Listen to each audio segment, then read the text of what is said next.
Hey guys, I want to show you my really quick cheat for homemade pico de gallo.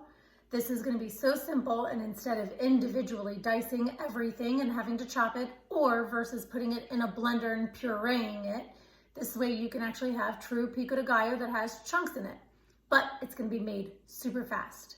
So we're going to start with a couple of tomatoes. Doesn't really matter what kind of tomatoes you want.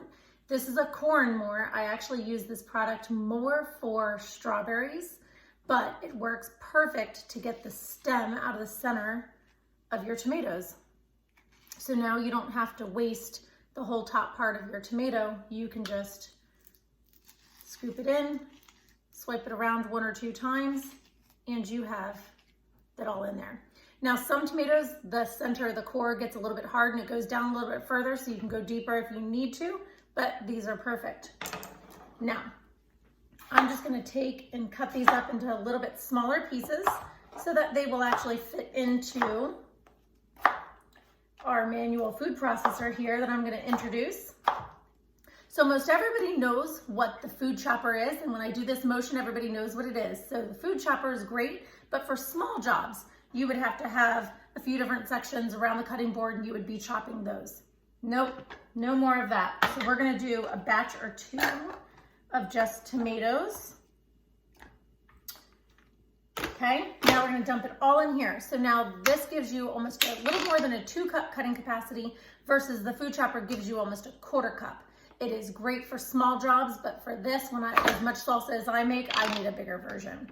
So the only thing you're gonna wanna do is watch your thumbs, because the last thing you wanna do is catch your thumb under the handle here or your thumb under the handle here. So thumb on the bottom, thumb on top.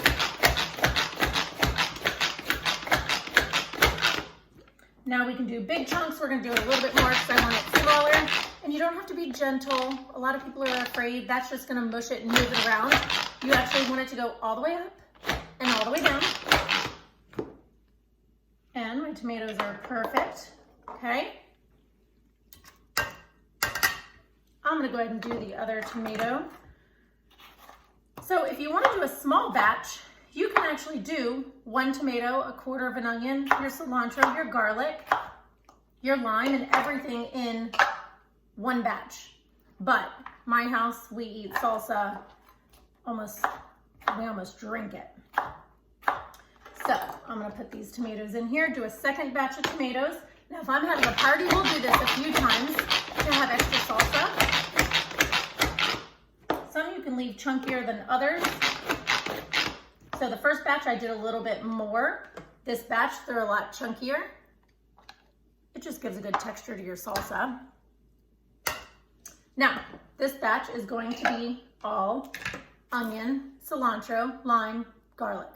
Everything that you would put in your salsa, and now we're just gonna be able to do it all in 2 sections here, the tomatoes and then now the rest.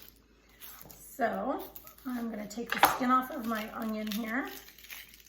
And it looks like it has a green center here, so instead of chopping it up like I normally would, I'm gonna take out the center because you don't want that, it'll be bitter and nasty. Same thing with your garlic, if you didn't know. If your garlic is growing a little stem there, you want to cut that out because it will change the flavor of your food to something that you weren't intending.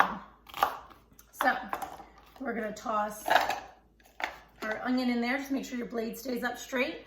We have 2 or 3 cloves of garlic, depending on how much garlic you like. And we love a lot of cilantro, so I'm putting a lot of cilantro in here. And put your lid back on, and 1 more time.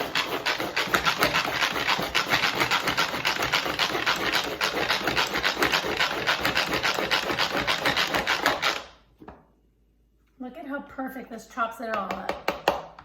Now, you'd still be dicing up your tomatoes, and I'm done. All right.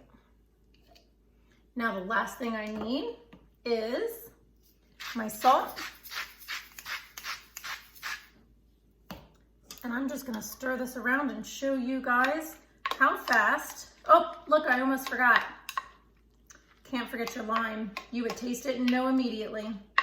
All right, not yet. I'm getting a little ahead of myself. So limes, I do have a trick for you guys.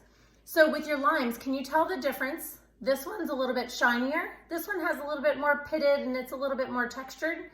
So when you're picking your limes, your lemons, your oranges, any of your citrus fruits, you're gonna wanna pick the ones that actually have the shinier, smoother surface, because these, and if you were to be able to feel it, these actually feel, they're heavier, but it also feels like there's more juice in it. You're gonna be able to get more out of it.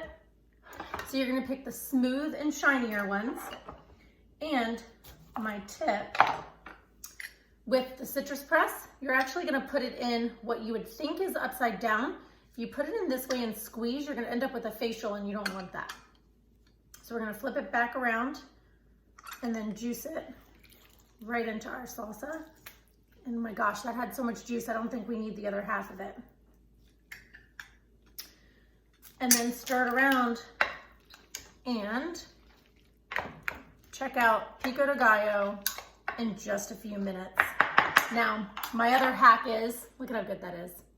Now, if you wanna cheat and do guacamole, take your avocado, take a spoon or two of this and toss it in, mash it up, and you have guacamole. All the same ingredients, and you have both done in under 10 minutes. Thanks for joining.